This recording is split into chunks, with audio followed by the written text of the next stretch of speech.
Hello प्यारे दोस्तों, स्वागत है आपका इंटरव्यू क्लासेस में। बात करेंगे अपने वार्षिक परीक्षा 2022-23 के लिए जो गणित का पेपर है क्लास 9th के लिए, उसके बारे में। इससे पहले और भी पेपर अपलोडेड है जो कि अन्य जिलों में हो चुके हैं, उनको एक बार देखिएगा। उससे फ़ायदा ये होगा, जितने भी प्रकार के छोटे बड़े MCQs, true false, fill in the blanks, matchups वाले ये क्वेश्चन आते हैं, वो आपके एकदम क्लियर हो जाएंगे। अगर आप इतने पेपर देख लेते हैं तो आप एग्ज़ाम में बैठते ही जो आपके एमसीक्यू होंगे ना, आप 1 सेकंड में टिक कर देंगे, आपको कोई दिक्कत होगी नहीं। और फिर आते हैं बड़े क्वेश्चन। तो जितने भी पेपर हैं उन सभी में जो बड़े क्वेश्चन हैं लगभग सॉल्व किए हुए हैं, और जो नहीं किए हुए हैं सॉल्व, उनके लिए 1 से 15 तक जो आपके चैप्टर किए हुए हैं, एक्सरसाइज या प्रश्नावली बोल दीजिए, इनमें सभी इंपॉर्टेंट क्वेश्चन किए हुए हैं। इनसे बाहर क्वेश्चन ना के बराबर आता है। हालांकि हो सकता है कोई क्वेश्चन बाहर से आ जाए, डेटा चेंज होके आ जाए, बाकी चांसेस हैं कि आपका पेपर उन्हीं में से बन जाएगा। अगर आप इतना सारा मटेरियल देख लेते हैं, जो कि लगभग आप मान के चलिए आपके लिए 3.5 घंटे का होगा, ये पूरा जो अपने चैनल पे अपलोडेड है 3.5 घंटे का। अगर इतना मटेरियल आप देख लेते हैं तो आपके लिए कोई डाउट नहीं रहेगा। आपको प्लेलिस्ट में जाके आप जब वीडियोस देखेंगे ना कि 1 से 15 तक जो प्रश्नावली, उनके महत्वपूर्ण प्रश्न, तो आपके दिमाग में आएगा कि अरे यार कौन देखे, इतना बोर हो रहा हूँ, ये हो रहा हूँ। तो फिर पेपर थोड़ा सा हो सकता मुश्किल हो जाए। नहीं तो आपकी तैयारी बेहतरीन है तो देखने की कोई ज़रूरत नहीं है, लेकिन उसे और ज़्यादा मजबूत करना चाहते हैं तो ये आपके लिए बहुत इंपॉर्टेंट है, क्योंकि बड़े बेहतरीन तरीके से वो वीडियो अपलोडेड किए हुए हैं। आपको अगर समझ आ जाए तो अच्छी बात है, नहीं समझ आए तो उस क्वेश्चन को बस दिमाग में स्कैन कर लीजिएगा, ठीक है ना। तो चलिए देखते हैं इसका सोल्यूशन। और भी आपके लिए जो मैथ्स के पेपर जिलों में हो चुके हैं, अभी तक लगभग 8 से 10 पेपर अपलोडेड है। लगभग 8 से 10, मतलब मान के चलिए 10 तो होंगे ही होंगे, और 2-3 मॉडल पेपर भी है। उनको अगर देख लेते हैं, उनके बाद में आपको 4-5 और मिल जाएंगे, 4 पेपर और मिल जाएंगे इस वीडियो के बाद में भी। तो इतनी प्रैक्टिस आप कर लेते हैं तो मैथ्स पे आपका डंका बजेगा। मैथ्स में आपके लिए कोई क्वेश्चन बाहर से हो नहीं सकता, चाहे आप टॉपर रहे हो, चाहे आप बहुत ही एवरेज स्टूडेंट रहे हो, या आपकी मैथ बहुत ज़्यादा कमज़ोर रही हो, तो भी कोई फ़र्क नहीं पड़ता। आपके एमसीक्यू जो कि आप जानते हो, कम से कम 30 नंबर के छोटे सवाल पूछे जाते हैं, और 100 में से 30 नंबर बेस मजबूत होने पे मिलते हैं। और ये कब मिलेंगे? जब आप ये सारे पेपर एक बार लगा लोगे तब। चलिए ठीक है, इसका सोल्यूशन स्टार्ट करते हैं। बाकी समझदार आप खुद हैं, ठीक है। चलिए स्टार्ट करते हैं। पहला प्रश्न हमसे पूछा गया, देखिए हर बार यही पूछा जाता, परिमेय संख्या कौन सी है? तो आप जानते हैं, नियम जानते हैं, सारे जानते हैं, ठीक है ना। तो परिमेय संख्या ढूंढनी है। तो अपरिमेय क्या होती है? एक पाई वाला नंबर अपरिमेय होता है। एक रूट के अंदर जो नंबर जिसका पूर्ण वर्ग नहीं बन सकता, जैसे ये 225 लिखा है ना, ये तो 15 का स्क्वायर है, ठीक है ना, तो ये तो परिमेय संख्या है। बाकी ये अपरिमेय, ये अपरिमेय, ये भी अपरिमेय, तो अपना ऑप्शन स सही हो जाएगा यहाँ पे। अगला देखिए, एक्स स्क्वायर का गुणांक कितनी बार ही पूछा हुआ है, ठीक है। एक्स के आगे कौन है? कोई नहीं है, लेकिन जहाँ कोई नहीं होता वहाँ एक होता है, हम बात कर चुके, तो इसमें ऑप्शन स करेक्ट हो जाएगा। अगला देखिए, हो सकता है आप पेपर देखते टाइम आपको ये भी लगा अरे यार बार बार रिपीट हो रहे हैं क्वेश्चन, लेकिन नहीं, आपको नया नया क्वेश्चन, नए नए कुछ क्वेश्चन आपको मिलते रहेंगे, जिससे आपकी प्रैक्टिस और ज़्यादा मजबूत होगी। चलिए देखते हैं, नेक्स्ट बोला गया है 60 डिग्री का पूरक कोण होगा। तो 60 का पूरक कोण क्या होगा? तो 60 और पूरक कोण होते हैं, दोनों कोणों का योग 90 होना चाहिए। समपूरक में 180 होता है, ठीक है ना। तो यहाँ पे अपने को क्या 90 करना है, तो एक 60 है तो दूसरा कितना होगा? 30 डिग्री। ऑप्शन ब करेक्ट हो गया। समबाहु त्रिभुज का प्रत्येक कोण होता है, प्रत्येक कोण कितना होता है अपने? द। कितना? समबाहु द में जो ऑप्शन है 60 डिग्री, ये होगा, ठीक है। आपके जो सामाजिक विज्ञान का पेपर हुआ है उसके आंसर की भी अपलोडेड है, आप देख सकते हैं, ठीक है। चलिए, चतुर्भुज के कोणों का योग होता है। चतुर्भुज है, 4 भुजाएं, 360 होगा। चक्रीय चतुर्भुज के समूह कोणों का प्रत्येक युग्म का योग कितना होता है? देखिए, चक्रीय चतुर्भुज ऐसे बनता है, ये चक्र बन गया, वृत्त बन गया। इसके अंदर जो चतुर्भुज होता है ना, इसकी खास बात क्या होती है कि इसके जो आमने सामने कोण होते हैं ना, वो हमेशा 180 होते हैं, बस ये ध्यान रखिएगा।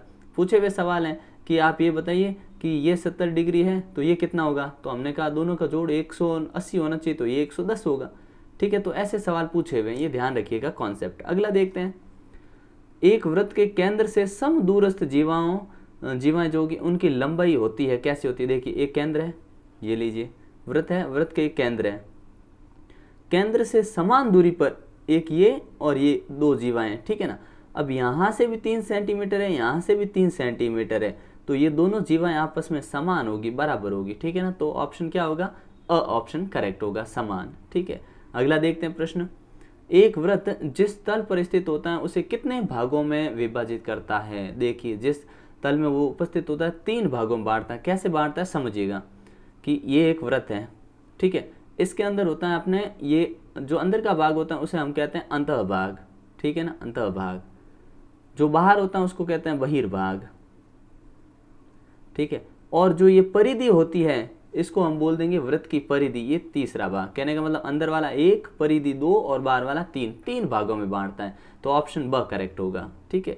अगला प्रश्न देखते हैं। एक वृत्त जिसकी भुजाएं 8 सेमी, 11 सेमी, 13 सेमी है, तो परिमाप बताइए। परिमाप का मतलब भुजाओं का योग। ये भाई त्रिभुज है, इसके यहाँ से ये तीनों भुजाओं की लंबाई जो होगी परिमाप कहलाएगी। तो अगर हम तीनों को जोड़ लेंगे तो अपने कितना आ जाएगा, 11 13 होते हैं 24 8 32 ऑप्शन। अगला देखिए, अर्धगोले का कुल पृष्ठीय क्षेत्रफल। ध्यान रखिएगा, बहुत इंपॉर्टेंट है। अगर आपको फॉर्मूलाज है उनके सारे फॉर्मूले चाहिए, उन पे वीडियो चाहिए तो कमेंट सेक्शन में ज़रूर बताइएगा, ताकि आपको जल्दी ही जितने भी फॉर्मूले इंपॉर्टेंट फॉर्मूले जो बार बार पूछे जा रहे हैं उन सभी के आपको बेहतरीन ढंग से एक वीडियो मिल जाएगा जो आपके लिए बहुत हेल्पफुल होगा, ठीक है। देखते हैं अर्धगोले का कुल पृष्ठीय क्षेत्रफल। पहले आप गोले का याद कर लीजिए, फिर अर्धगोले का कुल वक्र सारे आ जाएंगे। तो देखिए गोले का पृष्ठीय क्षेत्रफल कितना होता है, हमने कहा गोले का होता है 4 पाई आर स्क्वायर, ठीक है। अब अर्धगोले का मतलब इसको आधा कर दो, ठीक है। तो कितना हो गया, 4 को 2 से कट गया तो ये 2 पाई आर स्क्वायर, ठीक है। ये हो गया अर्धगोले का पृष्ठीय क्षेत्रफल हुआ, ठीक है ना। अब कुल पृष्ठीय क्षेत्रफल चाहिए तो इसमें एक और पाई आर जोड़ना पड़ेगा, तो क्या होगा वो 3 पाई आर स्क्वायर, ठीक है ना। ये ध्यान रखना, एक और पाई आर स्क्वायर जोड़ेंगे 3 पाई आर स्क्वायर हो जाएगा। ऑप्शन द करेक्ट हो जाएगा इसमें, ठीक है ना। ये फिर ये जो दे रखा है इसमें क्वेश्चन थोड़ा सा मिसप्रिंट है, इसमें माध्यक लिखा है, यहाँ जिसने हमें ये पेज पर भेजा उसने माध्यक लिखा, तो माध्यक निकाल लेते हैं, ठीक है। बाकी तरीके सारे आपको पता है, माध्य हो या माध्यक हो या बहुलक हो कैसे निकालते हैं, ठीक है। नहीं तो आगे क्वेश्चन आएंगे उनमें डिस्कस कर लेंगे, नहीं तो आपने पीछे वाले पेपर देखें तो आपको दिक्कत है नहीं इसमें।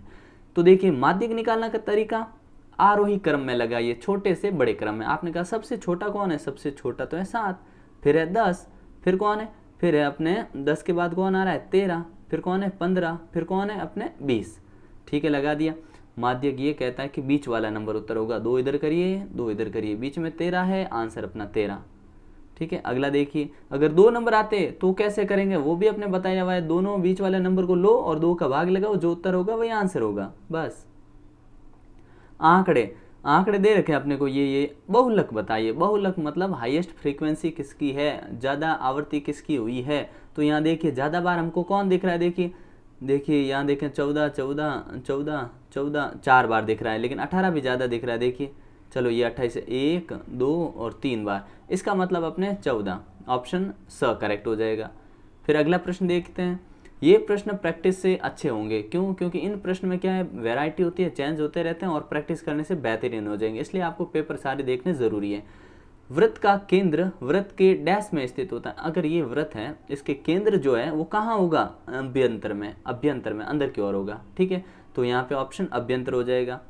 एक बिंदु जिसकी वृत्त के केंद्र से दूरी त्रिज्या से अधिक हो, क्या गजब का सवाल पूछा है। ये वृत्त है, इसका ये केंद्र है और एक बिंदु है कोई जो ये त्रिज्या, इस त्रिज्या से उस बिंदु की दूरी ज़्यादा है मतलब चाहे इधर हो इधर हो इधर हो किधर ही हो, त्रिज्या से ज़्यादा हो गया मतलब बिंदु बाहर चला गया है, ठीक है ना। तो वो बिंदु कहाँ होगा, बहिर्भाग में होगा। सभी प्रायिकताओं का योग फल होता है 1, क्योंकि वो 0 + 1 के बीच में होता है, तो 1 आंसर आएगा।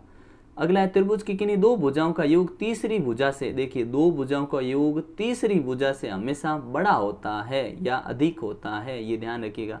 2 भुजाएं जोड़ने पर तीसरी से ज़्यादा होनी ही चाहिए, तभी वो त्रिभुज संभव है, वरना वो त्रिभुज नहीं बन सकता, ये ध्यान रखिएगा। पूछे हुए सवाल हैं कि त्रिभुज निम्न से कौन से त्रिभुज की रचना हो सकती है, तो 2 भुजाएं जोड़िए, तीसरी से अगर बड़ी आ रही है तो त्रिभुज बन सकता है। समांतर चतुर्भुज के सम्मुख कोण, समांतर चतुर्भुज के अगर सम्मुख कोण है तो वो आपस में क्या होते हैं, बराबर होते हैं। क्या लिखेंगे, बराबर, यानी समान, एक समान होते हैं।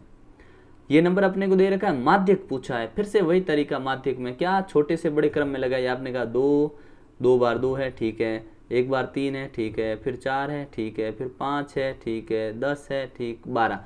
सबको काउंट करिए कि उतने जितने हैं उतने लिखे कि नहीं लिखे, क्योंकि इनमें कन्फ्यूजन होता है। तो चेक करिए, आपने कहा 1 2 3 4 5 6 7, और ये कितना है 1 2 3 4 5 6 7, 7 नंबर है। हमने कहा ठीक है बराबर लिखे। तो माध्यक याद करने का तरीका क्या, 7 नंबर है तो 3 इधर कर दीजिए 3 इधर कर दीजिए, बीच में कौन 4 है तो इसका माध्यक 4 हो जाएगा। और जैसे क्या बताया कि माध्यक मान लीजिए 2 नंबर आ गए, ये इधर 1 नंबर और होता मान लीजिए 11, तो इन दोनों को हम जोड़ते, 2 का भाग लगाते तो 4.5 उत्तर आ जाता। ठीक है ना, ये भी ध्यान रखिएगा।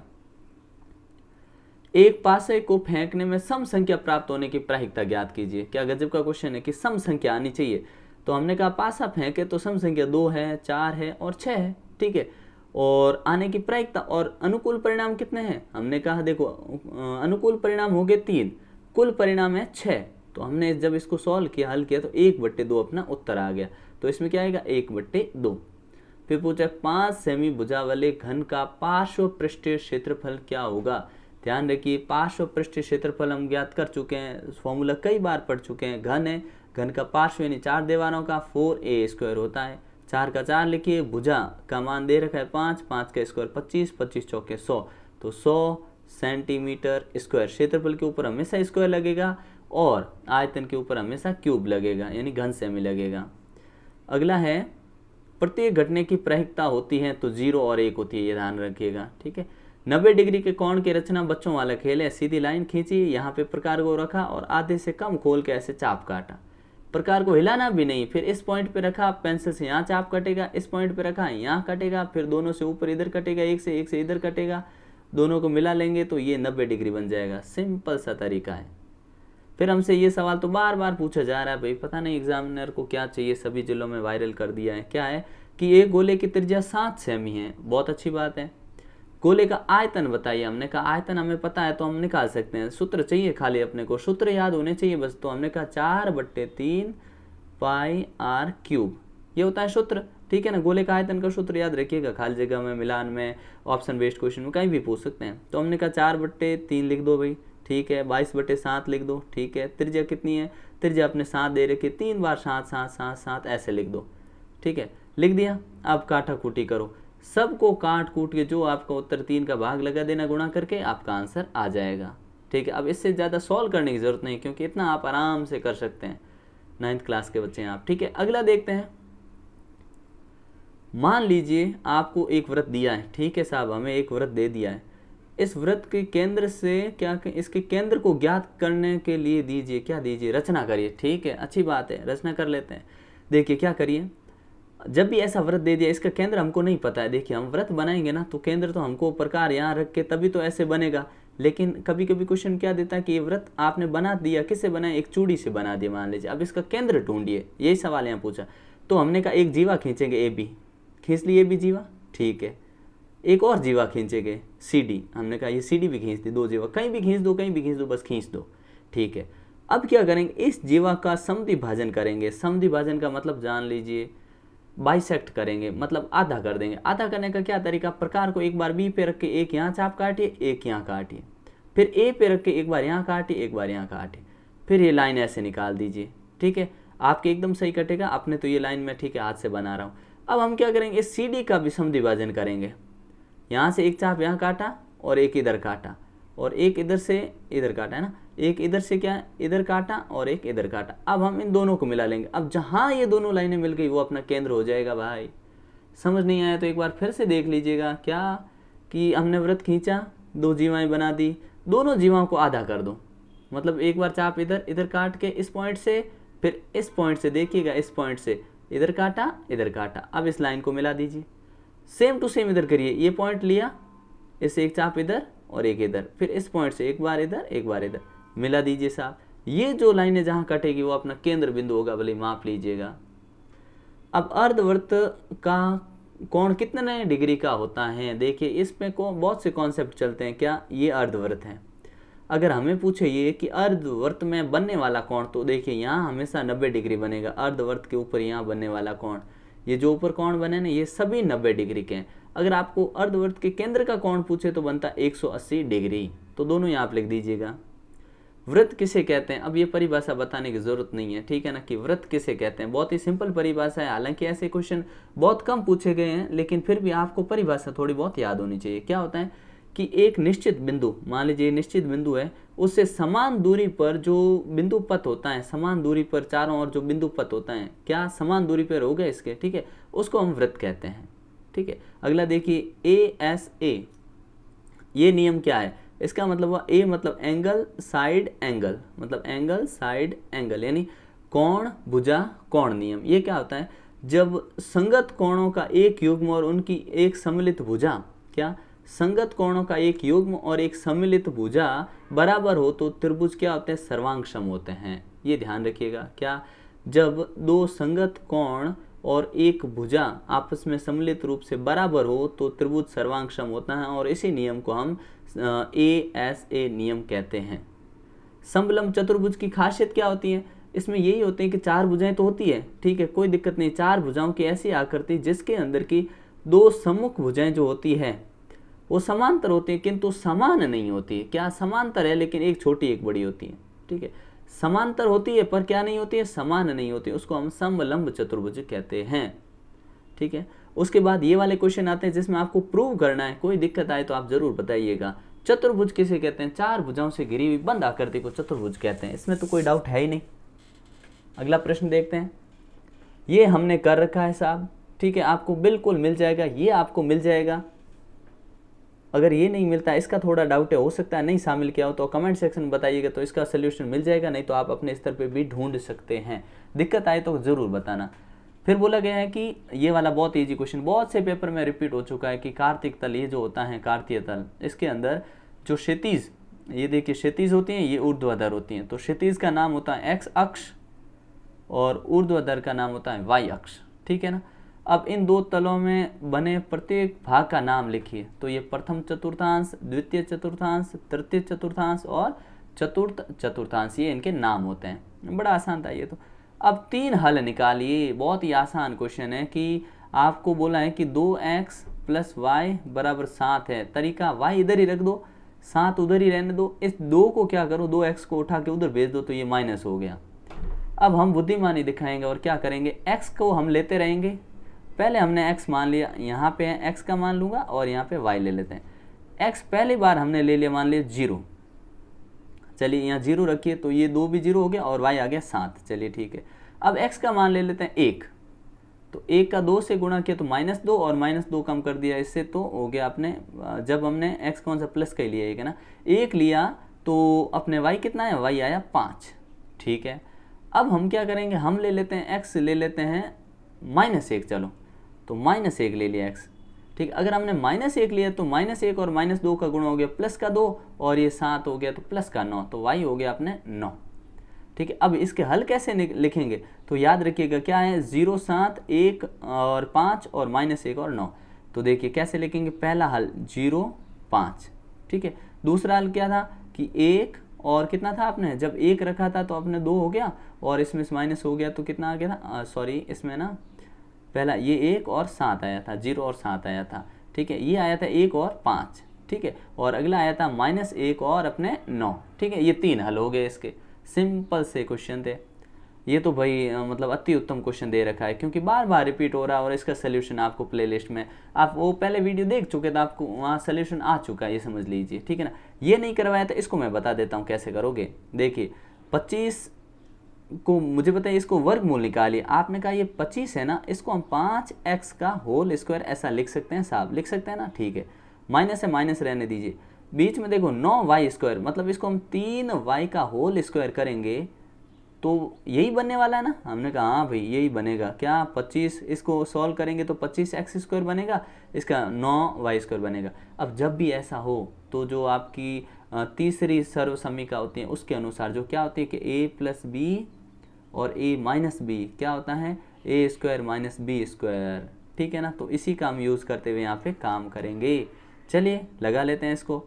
तो हमने यहाँ पे लिखा कि देखिए एक बार प्लस लिख दो एक बार माइनस लिख दो, तो 5x + 3y, और एक बार लिख दीजिए 5x - 3y, बस ख़त्म, ये आंसर हो गया। बाकी के ये किए हुए हैं, आपको आते भी होंगे। ये यूक्लिड की 3 अभिधारणाएं लिखिए, तो यूक्लिड की 3 अभिधारणाएं आपको याद रखनी है, मैं यहाँ बता रहा हूँ, ध्यान रखिएगा, क्योंकि यूक्लिड की अभिधारणा हल्के में लेते हैं, इस चैप्टर को छोड़ ही देते हैं, ठीक है ना, छोड़ना नहीं है, क्योंकि ये आपको आगे 10th में भी थोड़ी समस्याएं पैदा कर सकता है।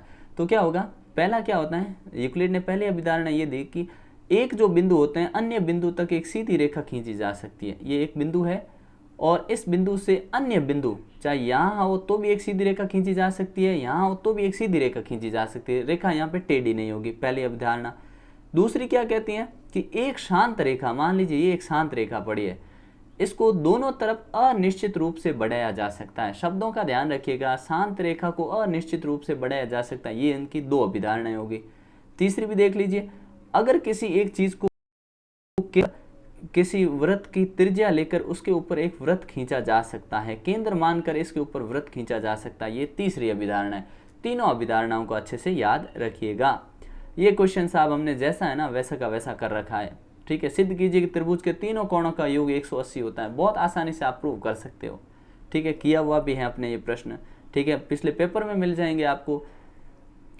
ये क्वेश्चन हमने नहीं कर रखा है, लेकिन ये किस टाइप से होगा, ये भी बहुत आसान तरीका है, क्योंकि इसमें हीरोन फॉर्मूला लगेगा। समबाहु त्रिभुज है और समबाहु त्रिभुज का क्षेत्रफल का सूत्र आप जानते हैं, आपको सिर्फ हीरोन का फॉर्मूला लगाना है। समबाहु त्रिभुज में क्या करेंगे, देखो a प्लस बी प्लस सी बट्टे 2, ये होता है अर्ध परिमाप। तो हमने कहा ये समबाहु त्रिभुज है तो तीनों ही भुजाएं इसकी तो ए ही होगी, क्योंकि इसने बोला a है, तो 3a/2 ये इसका अर्ध परिमाप हो गया, ठीक है।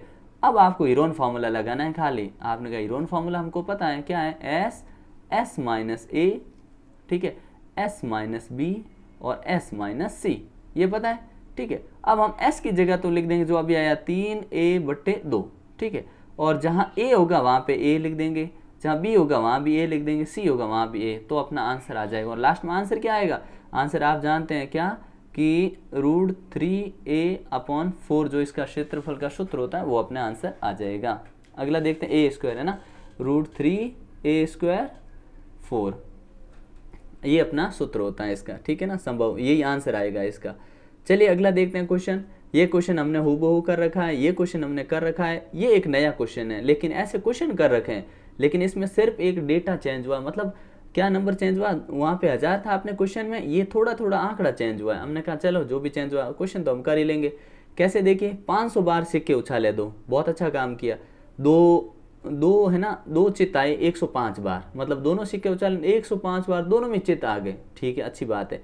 तो हमको तो सबकी प्रायिकता चाहिए, तो हमने कहा 2 चित्त की प्रायिकता देखते हैं। तो मैं लिख नहीं रहा हूँ, आप ध्यान रखना कि 2 चित्त की प्रायिकता 105 बार आया है और टोटल कितनी 500 बार उछाला है। चलिए कट करिए सीधा सिंपल सा। आपने कहा 5 का भाग दोनों में जा रहा है, 2 और 1 बार गया, और इसमें कितनी बार जाएगा, हमने कहा 100 बार गया। अब और आगे कट रहा है, हमने कहा नहीं कट रहा है, ये आंसर, ठीक है, 2 बार चिताने की। अब क्या बोला कि 1 बार चिताने की, हमने कहा ठीक है, 1 बार चित कितनी बार आया कि 275, नीचे कितना लिखें 500 लिख दीजिए साहब, ठीक है, क्योंकि कुल परिणाम क्या है 500 है। अब काटिए फिर से, तो हमने कहा काटना तो बड़ा आसान है, कैसे कि 27 है, 5 और 25, और यहाँ से क्या रह जाएगा 2 25, 55 बार गया, और ये आ गया अपने 5 से 100 बार। फिर से कट रहा है 5 से, तो ये गया 11 बार, और ये कितनी बार गया अपने 20 बार, ठीक है ना, 20 बार गया, ये उत्तर आ गया। अगली बार बोला कि एक भी चित्त नहीं आया, मतलब पट आ गया, वो कितनी बार, तो 120 ऊपर लिखिए, ठीक है, और 500 लिखिए नीचे, 0 से 0 कैंसिल, दोनों में किसी का भाग जा रहा है, आपने कहा 2 का जा रहा है खाली, 6 और 25 लिख दीजिए, बस ये उत्तर हो गया। अगला प्रश्न देखते हैं। तीर एक ऊंचा ये है, क्वेश्चन कर रखा है साहब, ठीक है, ये क्वेश्चन भी हमने कर रखा है, आपको सूत्र आने चाहिए सारे, ध्यान रखिएगा। ये भी क्वेश्चन कर रखा है, क्या बोला, थोड़ा इसमें गलती क्या कर देते हैं कि 5 kg से ज़्यादा लेना है, इसका मतलब वो नंबर नहीं लेना जो एग्जैक्ट 5 किलो हो, 5 किलो से ज़्यादा वाला ही लेना है। चलिए देखते हैं इसके अंदर, ये एक नंबर ये हो गया, एक ये 2, ये 3, ये नहीं लेंगे साहब, ये नहीं लेंगे, ये 4 और ये 5 और ये 6 और ये 7, बस 7। तो देखो अनुकूल परिणाम हो गए 7, और कुल परिणाम कितने, इन्होंने कहा था कि ये है ना आटे की थैलियाँ कितनी है, इधर दे रखी है, चलिए नहीं दे रखी तो गिन, हाँ पढ़िए 11 थैलियाँ, कितनी है 11, ये आंसर आ गया अपने, ठीक है ना, बड़ा ही आसान प्रश्न था, ध्यान रखिएगा। अगला देखते हैं, सिद्ध कीजिए। ये सिद्ध करना कोई मुश्किल काम नहीं, आप आराम से सिद्ध कर सकते हो, ये मिल जाएगा आपको। ये तो हमने पेपर में कई बार कर रखा है, बंटन सारणी बनानी है, आप ए बी और ओ लिख के आराम से बंटन सारणी बना सकते हैं। ये क्वेश्चन हमने कर रखा है साहब, ये क्वेश्चन आपको मिल जाएगा। ये नहीं किया लेकिन इसमें भी आपको दिक्कत नहीं आएगी, क्योंकि ये आप कर सकते हैं, तो ये सेम है, ठीक है। अगला क्वेश्चन जो है, इसमें डेटा जरूर चेंज हुआ, लेकिन इसमें भी दिक्कत नहीं आएगी। क्वेश्चन में दिक्कत आती है तो ज़रूर पूछेगा। ये पार्टी वाला हमने कर रखा है, ठीक है ना, वीडियो में ज़रूर देखिएगा, अथवा वाला करना चाहो तो ये भी अपने किया हुआ मिल जाएगा आपको, ठीक है। बारंबारता बहुभुज बनाना है आपको, ठीक है ना। इस प्रकार से ये क्वेश्चन है आपके, तो इन क्वेश्चन को आप ऐसे ही डील करोगे और इतने ही बेहतरीन ढंग से आप कर पाओगे। मैंने क्या कहा, अगर आप सारे पेपर्स देख लेते तो गणित आपके बाएं हाथ का खेल है। चाहे आप किसी भी प्रकार के विद्यार्थी हो, टॉपर हैं तो टॉपर ने तो देख लिए होंगे, सारा कर भी लिया होगा, लेकिन अगर आप एवरेज स्टूडेंट है तो भी आपको ये सारे वीडियोस एक बार देख लेने चाहिए, क्योंकि अपनी तैयारी मजबूत होगी तो रिजल्ट बेहतरीन अपने आप आएगा। और मैथ्स एकमात्र ऐसा सब्जेक्ट है जो आपको 100 आउट ऑफ 100 मार्क्स दिला सकता है। ध्यान रखिए, और आप में वो कैपेसिटी कि आप ला सकते हैं, ठीक है। मिलते हैं नेक्स्ट पार्ट में, आपको और पेपर मिल जाएंगे। कमेंट सेक्शन बताइए वीडियो कैसा लगा, और वीडियो चाहिए तो भी कमेंट सेक्शन बताइएगा, क्योंकि आपका जो कमेंट होता है हमें प्रेरित करता है, एक नई ऊर्जा बढ़ता है, जिससे कि नई नई वीडियो लाने के लिए प्रेरित होते हैं। मिलते हैं नेक्स्ट पार्ट में, तब तक के लिए जय हिंद जय भारत।